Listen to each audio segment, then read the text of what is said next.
Favorite Father Brown Stories. The Salad of Colonel Craay, Part 2. There was nothing in all this that could conceivably concern the tragedy in Miss Watson's face. And, by a half-conscious instinct, Father Brown turned again to see the lunatic scrubbing about in the grass.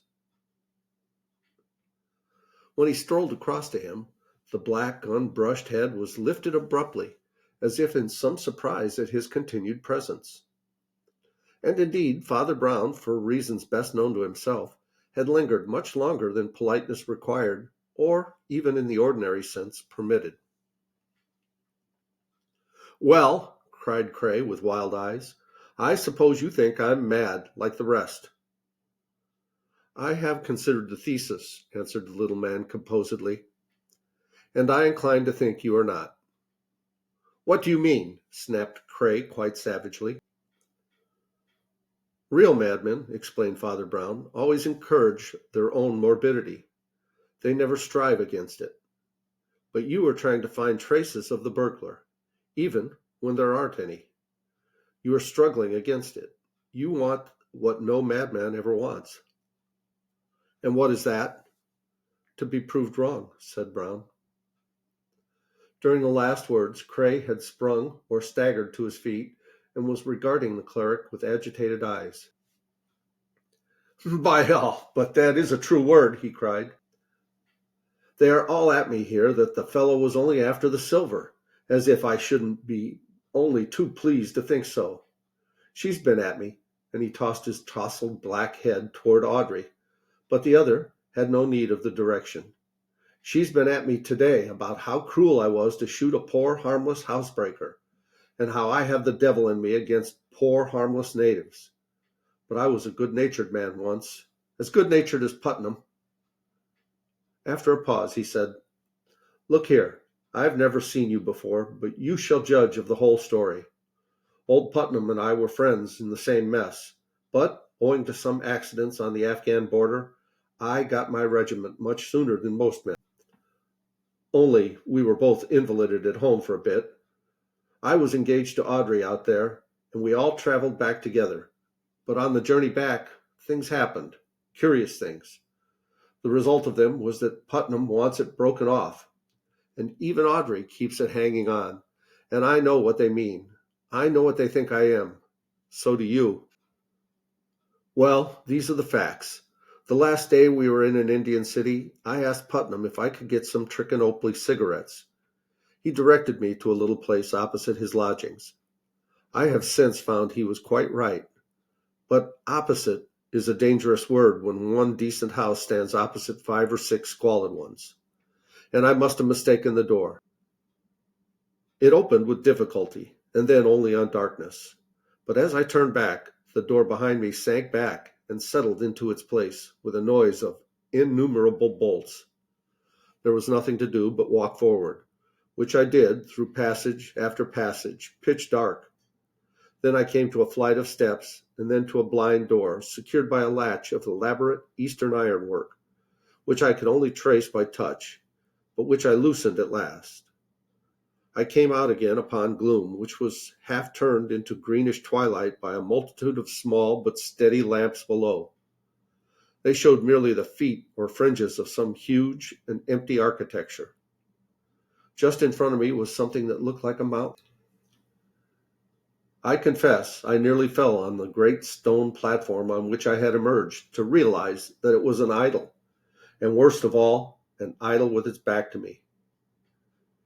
It was hardly half human, I guessed, to judge by all the small squat heads, and still more by a thing like a tail or an extra limb turned up behind and pointing, like a loathsome little finger, at some symbol graven in the center of the vast stone back.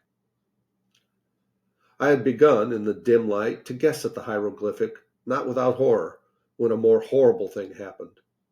A door opened silently in the temple wall behind me, and a man came out with a brown face and a black coat. He had a carved smile on his face, of copper flesh and ivory teeth, but I think the most hateful thing about him was that he was in European dress. I was prepared, I think, for shrouded priests or naked fakirs, but this seemed to say that the devilry was over all the earth, as indeed I found it to be. If you had only seen the monkey's feet, he said, smiling steadily and without other preface, we should have been very gentle. You would only be tortured and die. If you had seen the monkey's face, still, we should be very moderate, very tolerant. You would only be tortured and live. But as you have seen the monkey's tail, we must pronounce the worst sentence, which is, go free. When he said the words, I heard the elaborate iron latch with which I had struggled automatically unlock itself. And then far down the dark passages I had passed, I heard the heavy street door shifting its own bolts backwards. It is vain to ask for mercy. You must go free, said the smiling man. Henceforth a hair shall slay you like a sword, and a breath shall bite you like an adder. Weapons shall come against you out of nowhere, and you shall die many times. And with that he was swallowed once more in the wall behind, and I went out into the street. Craay paused, and Father Brown unaffectedly sat down on the lawn and began to pick daisies. Then the soldier continued. Putnam, of course, with his jolly common sense, pooh-poohed all my fears, and from that time dates his doubt about my mental balance. Well, I'll simply tell you, in the fewest words, the three things that have happened since, and you shall judge which of us is right. The first happened in an Indian village on the edge of the jungle, but hundreds of miles from the temple, or town, or type of tribes and customs where the curse had been put on me. I woke in black midnight and lay thinking of nothing in particular when I felt a faint tickling thing, like a thread or a hair, trailed across my throat. I shrank back out of its way and could not help thinking of the words in the temple. But when I got up and sought lights in a mirror, the line across my neck was a line of blood. The second happened in a lodging in Port Said, later on our journey home together. It was a jumble of tavern and curiosity shop, and though there was nothing there remotely suggesting the cult of the monkey, it is, of course, possible that some of its images or talismans were in such a place. Its curse was there anyhow. I woke again in the dark with a sensation that could not be put in colder or more literal words than that a breath bit like an adder. Existence was an agony of extinction. I dashed my head against walls until I dashed it against a window, and I fell rather than jumped into the garden below. Putnam, poor fellow, who had called the other thing a chance scratch, was bound to take seriously the fact of finding me half insensible on the grass at dawn. But I fear it was my mental state he took seriously, and not my story. The third happened in Malta. We were in a fortress there, and as it happened, our bedrooms overlooked the open sea, which almost came up to our window sills, save for a flat white outer wall as bare as the sea. I woke up again, but it was not dark. There was a full moon, and as I walked to the window, I could have seen a bird on the bare battlement or a sail on the horizon. What I did see was a sort of stick or branch circling self-supported in the empty sky. It flew straight in at my window and smashed the lamp beside the pillow I had just quitted. It was one of those queer-shaped war clubs some Eastern tribes use, but it had come from no human hand. Father Brown threw away a daisy chain he was making and rose with a wistful look. Has Major Putnam, he asked, got any Eastern curios, idols, weapons, and so on, from which one might get a hint? Plenty of those, though not much use, I fear, replied Craay. But by all means, come into his study. As they entered, they passed Miss Watson buttoning her gloves for church, and heard the voice of Putnam downstairs, still giving a lecture on cookery to the cook. In the major's study and den of curios, they came suddenly on a third party, silk-hatted and dressed for the street, who was poring over an open book on the smoking table, a book which he dropped rather guiltily and turned.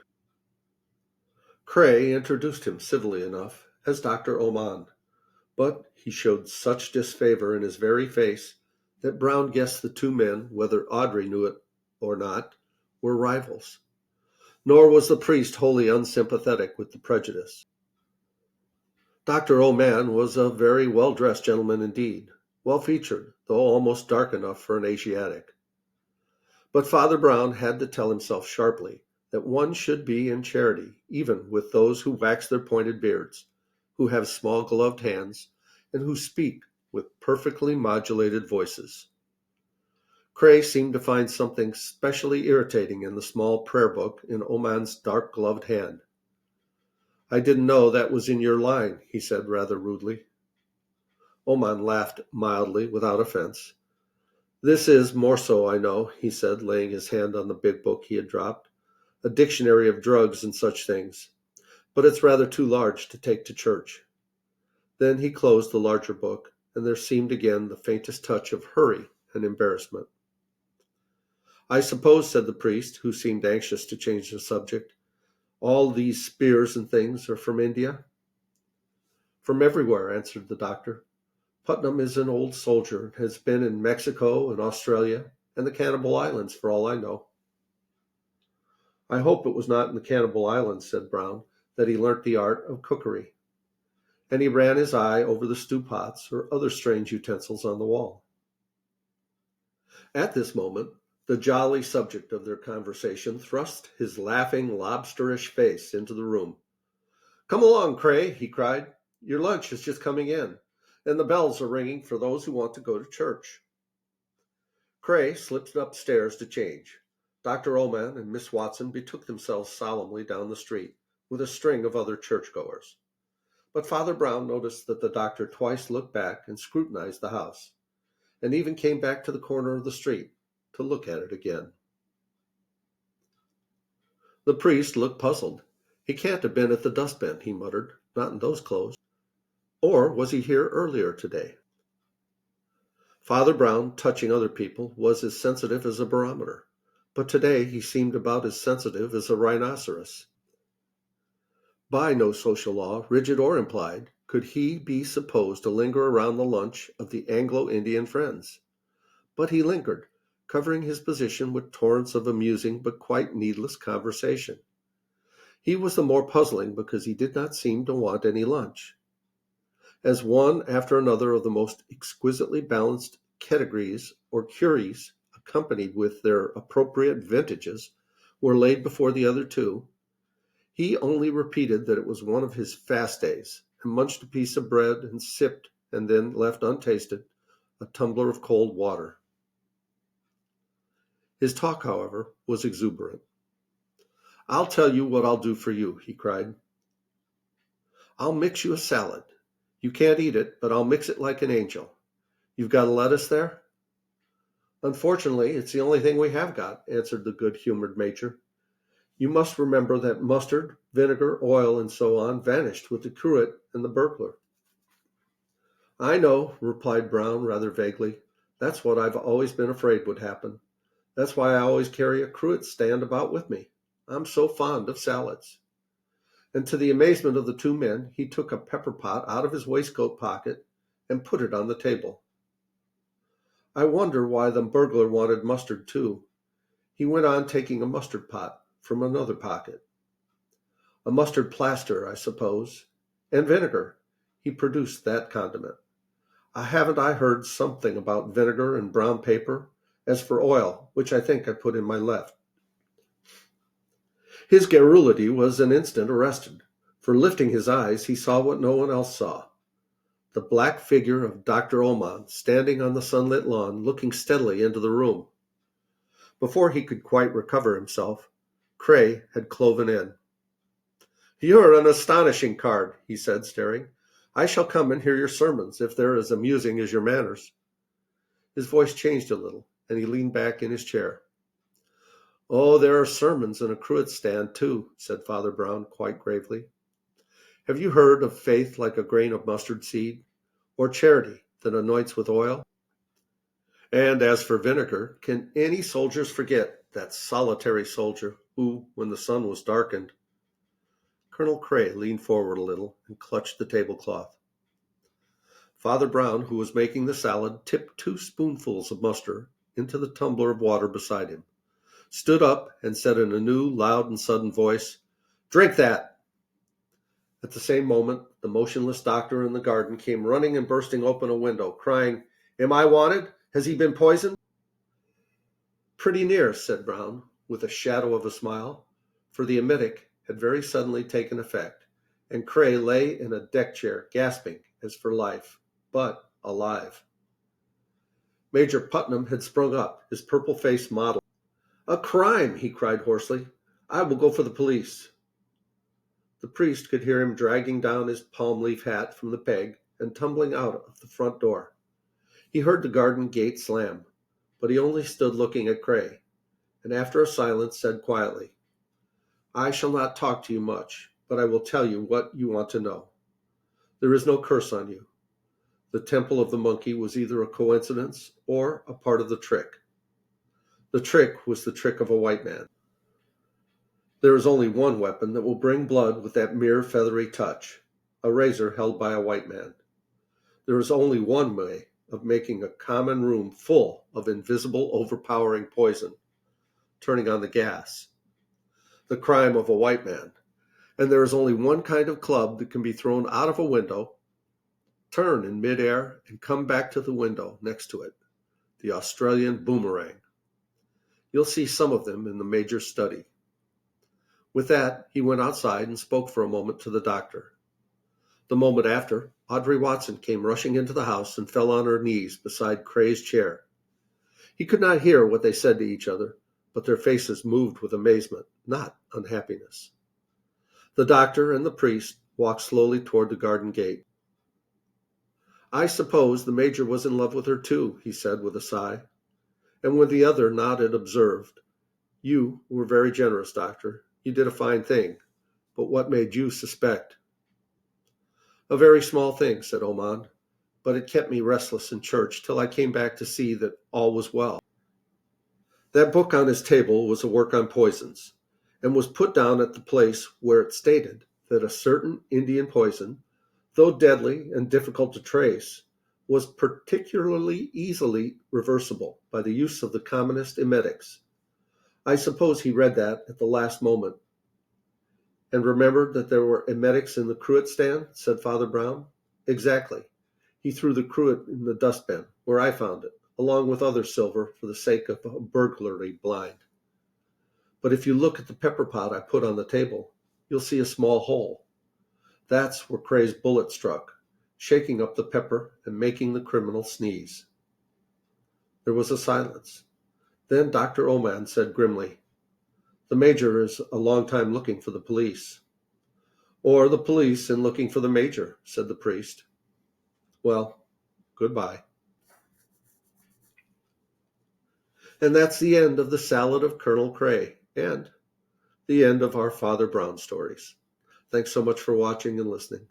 I love you guys. As Tigger says, ta-ta for now.